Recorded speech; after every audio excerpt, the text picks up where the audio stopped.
तो सबसे पहले आ रही है कुछ बेसिक डिस्कशन, देखते चलना। ये नोट्स मैं आपके लिए बना के लाया हूं, एज इट इज पीडीएफ में आपको दे दूंगा, आप अपने नोट्स में हैंड रिटन फॉर्मेट में रखना इनको, ठीक है। ऐसा नहीं कि सिर्फ आपने पीडीएफ सॉल्व कर डाउनलोड करके रख ली, अपने हाथों से बनाना ये सारे नोट्स। देखिए जितनी बातों पे स्टार बने हैं ये सारे नीट में पूछे जा चुके हैं कॉन्सेप्ट। सबसे पहली सबसे बेसिक बात, पारसेक। पारसेक क्या होता है, बच्चों को नहीं पता होता पारसेक किसकी यूनिट है। आपकी इंफॉर्मेशन के लिए बता दूं कि ये लेंथ की यूनिट है और इसकी वैल्यू होती है 3.08 into 10 to the power 16 metre. किस किस को पता था? बहुत बढ़िया अगर पता था।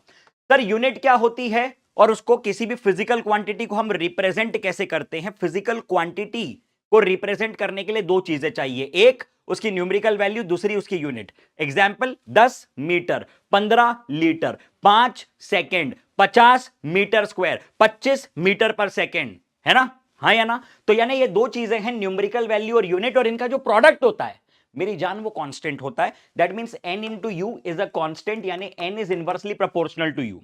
सर यूनिट क्या होती है और कितनी कितनी यूनिट्स होती हैं? 7 फंडामेंटल यूनिट्स होती हैं, 2 सप्लीमेंट्री यूनिट्स होती हैं। इस पे भी सवाल पूछा जा चुका है। फंडामेंटल यूनिट आप बोल के बता दो जरा चैट में। मीटर, यानी कि मैंने यहां पे डायमेंशंस लिखे इनके, mass length time, mass length time, KG metre second, representation mlt, temperature kelvin, amount of substance mole, luminous intensity यानी लाइट की इंटेंसिटी कैंडेला, और इलेक्ट्रिक करंट यानी एम्पियर। ये 7 फंडामेंटल यूनिट है, सबको मालूम है, कोई नई बात नहीं है।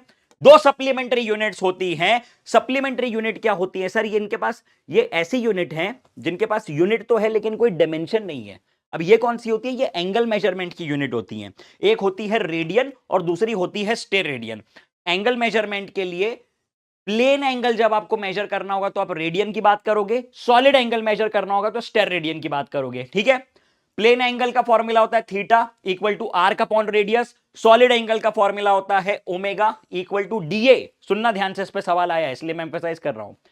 सॉलिड एंगल का फॉर्मूला होता है डीए, यानी कि segment of that area divided by R square divided by radius square, ठीक है। इसका चित्र बना के बताऊं तो ये कुछ ऐसा दिखता है, ऐसा। ये है डीए, ये है वो डीए जिसकी हम बात कर रहे हैं, और ये है रेडियस का स्क्वायर, ठीक है। चलिए अगली टर्म एक्यूरेसी और प्रिसीजन। एक्यूरेसी और प्रिसीजन पे हर साल सवाल आता है और बच्चों को इसमें दिक्कत जाती है। किसी को मालूम है एक्यूरेसी और प्रिसीजन के बीच का अंतर? सरल भाषा में अगर मैं आपको बताऊं तो बेटा एक्यूरेसी जो होती है ना, एक्यूरेसी जो होती है, ये जो एग्जैक्ट वैल्यू है आप उसके कितना क्लोज पहुंच पा रहे हो, इसकी चर्चा है। आई रिपीट, एक्यूरेसी, मान लो ये एग्जैक्ट वैल्यू है, आपने जो मेजरमेंट किया वो इसके कितने नजदीक है। जितना ज्यादा नजदीक होगा हम कहेंगे कि इंस्ट्रूमेंट उतनी एक्यूरेट वैल्यू दे रहा है। मतलब कहीं ना कहीं ये चर्चा चल रही है इंस्ट्रूमेंट की क्वालिटी पे, यानी ये डिपेंड करेगी बात सिग्निफिकेंट फिगर पे, ठीक है। प्रिसीजन क्या होता है? प्रिसीजन का मतलब यह होता है कि जितनी भी आपने मेजरमेंट ली है, सुनना, हो सकता है आपने 10 रीडिंग ली हो, सरल भाषा में बोल रहा हूं एकदम बेटा, हो सकता है आपने 10 रीडिंग ली हो, वो 10 रीडिंग आपस में कितनी क्लोज हैं। कहीं ऐसा तो नहीं कि पहली रीडिंग 10.1, दूसरी रीडिंग 10.8, तीसरी reading 11.5। This is not a precise instrument. पहली रीडिंग 10.1, दूसरी रीडिंग 10.11, तीसरी रीडिंग 10.009 या 09। अगर रीडिंग्स आपस में बहुत क्लोज है तो इंस्ट्रूमेंट कहेंगे हम कि ये बहुत प्रेसाइज है। तो मैंने क्या लिखा है? Closeness amongst the observed values, ठीक है। ये बात समझ में आ रही है? क्या लिखा है मैंने? प्रिसीजन के बारे में लिखा है closeness among the observed value. ये क्या डिफाइन करता है? This defines the limitation of the instrument. ये चर्चा जो है ये डिपेंड करेगी लीस्ट काउंट पे। अब एक बात बताओ कि यदि इंस्ट्रूमेंट ज्यादा प्रिसाइज है तो लीस्ट काउंट ज्यादा होना चाहिए या कम होना चाहिए? चैट में आई रिपीट द क्वेश्चन, यदि यदि इंस्ट्रूमेंट बहुत प्रिसाइज है तो लीस्ट काउंट ज्यादा या कम? ए ऑप्शन ज्यादा, बी ऑप्शन कम। चैट में देख रहा हूं मैं, ए ऑप्शन ज्यादा, बी ऑप्शन कम। सुन लो सवाल, मैंने कहा कि इंस्ट्रूमेंट बहुत प्रिसाइज है तो उसका लीस्ट काउंट ज्यादा होना चाहिए या कम होना चाहिए? In the chat, A option ज्यादा, बी ऑप्शन कम। लीस्ट काउंट अगर ज्यादा है मतलब कि 0.5 है, 0.9 है, और दूसरे हाथ पे लीस्ट काउंट बहुत कम है, 0.001 है, मतलब वो उतनी छोटी वैल्यू भी मेजर कर सकता है, मतलब वो ज्यादा प्रिसाइज है। अरे बोल जरा हाँ या ना, मतलब के प्रिसीजन चर्चा है लीस्ट काउंट की, जितना छोटा लीस्ट काउंट उतना प्रिसाइज इंस्ट्रूमेंट, उतना ज्यादा प्रिसाइज होगा इंस्ट्रूमेंट। बोल जरा जल्दी, आपने लिख दिया closeness amongst the observed value, it defines the limitation of the instrument. Instrument की लिमिटेशन की चर्चा है, डिपेंड करेगा उसके लीस्ट काउंट पे। लीस्ट काउंट जितना छोटा उतना ज्यादा प्रिसाइज इंस्ट्रूमेंट। बोल जरा भेजे में बात गई क्या? जल्दी बोल जरा, बात गई क्या दिमाग में? नोट्स बढ़िया लग रहे, बढ़िया लग रहे, बेहतरीन लग रहे, दिल बना दे जरा चैट में। पूरे नोट्स पीडीएफ दूंगा, सारी चीजों की मांगोगे तो तुमको अनसॉल्व यानी कि बिना सॉल्व किए हुए और सॉल्व किए हुए सारे नोट्स दूंगा कंप्लीटली फ्री ऑफ कॉस्ट। बस एक चीज चाहिए, तुम लोगों का समर्थन, तुम लोगों का प्यार। दिल बना दो जरा चैट में, बहुत बढ़िया, शाबाश। अगली बात, एरर। एरर क्या होता है मेरी जान? एरर होता है difference between the true value and the measured value.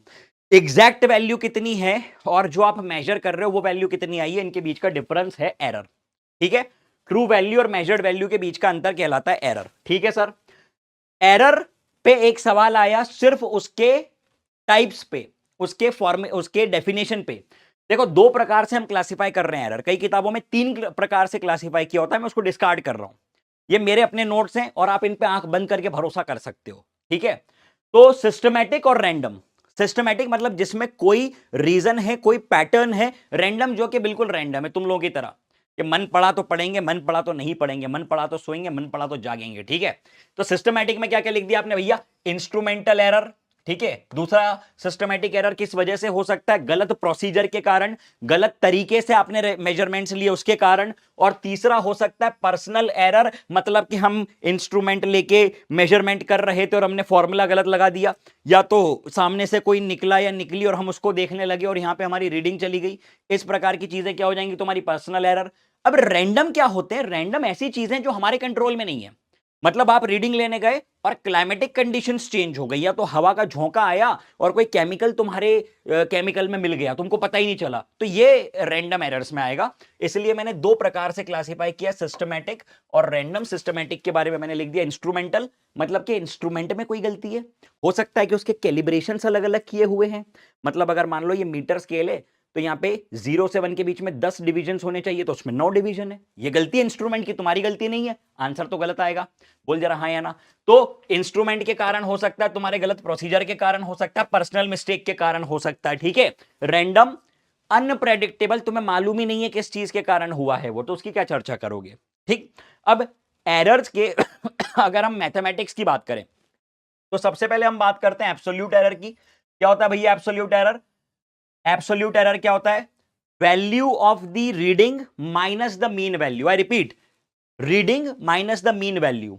Mean absolute error क्या होता है? सारे एब्सोल्यूट एरर्स का mean. I repeat the statement, आपने एक रीडिंग ली, आपको उस पर कॉन्फिडेंस नहीं आया, तो आप क्या करोगे? आप दूसरी रीडिंग लोगे। सुनना सुनना, फोकस।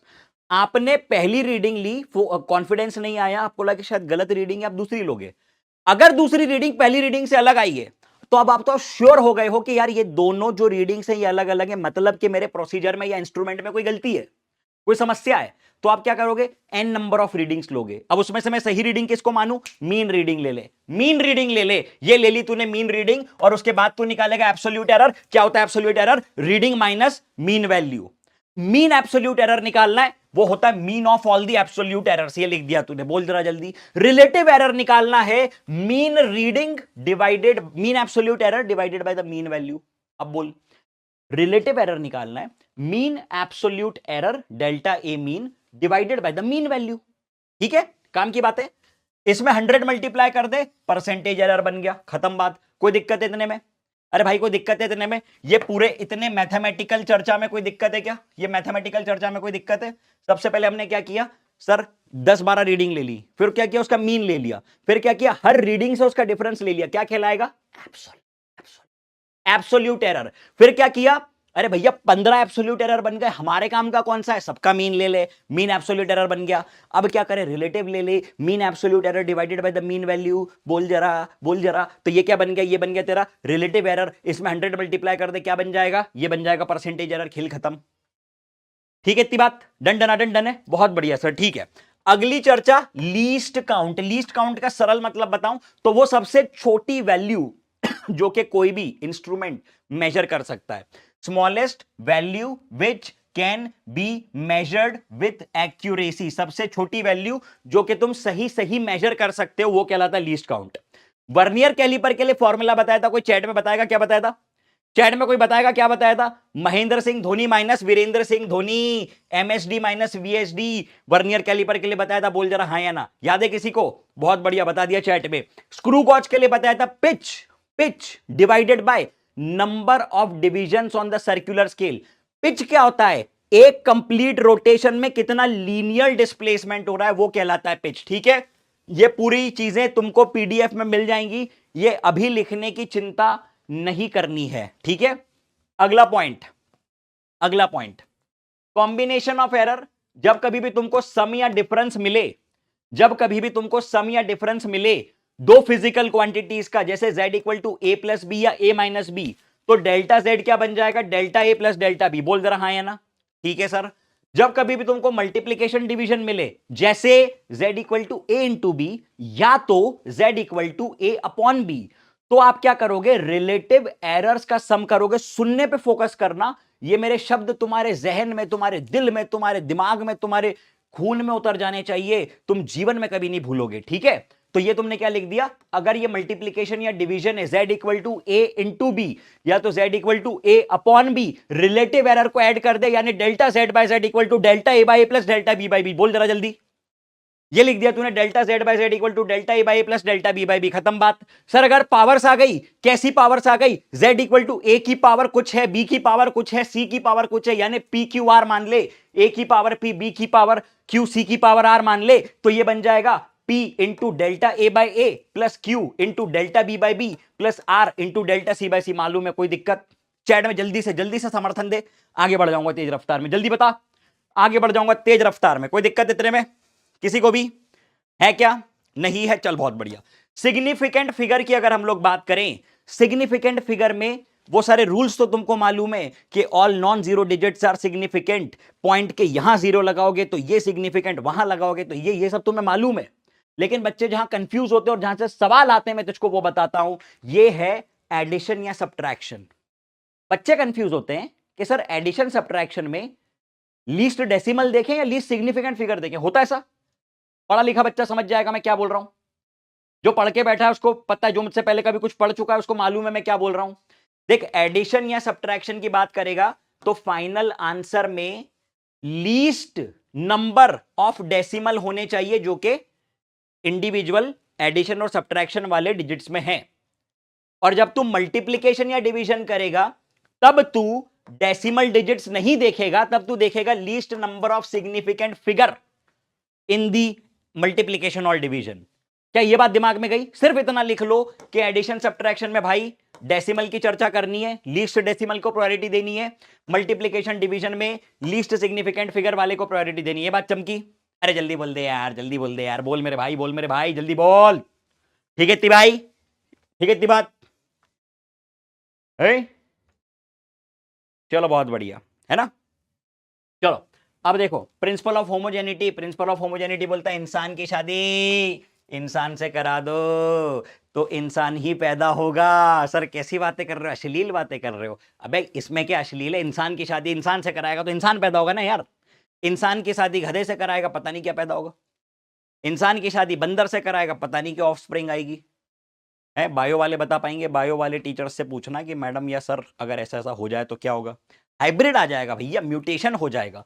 तो इंसान वेट्स इंसान इज प्रिंसिपल ऑफ होमोजेनिटी, मतलब आप सिर्फ उन क्वांटिटीज को ऐड या तो सबट्रैक्ट या तो इक्वेट कर सकते हो जो कि फिजिकली सेम है। मतलब अगर आपने a equal to b plus minus c लिखा है तो a, b और c के यूनिट्स डायमेंशंस सेम होंगे, वो सेम फिजिकल क्वांटिटी को रिप्रेजेंट करेंगे। बोल जरा जल्दी हाँ या ना।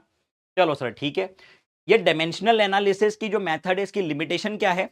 इसकी पहली लिमिटेशन ये है कि भाई तुम इनसे जो डायमेंशन लेस कांस्टेंट होते हैं उसकी वैल्यू नहीं निकाल सकते। T equal to 2 pi under root l by g के फॉर्मूले में जी की वैल्यू नहीं निकाल पाया था, याद कर।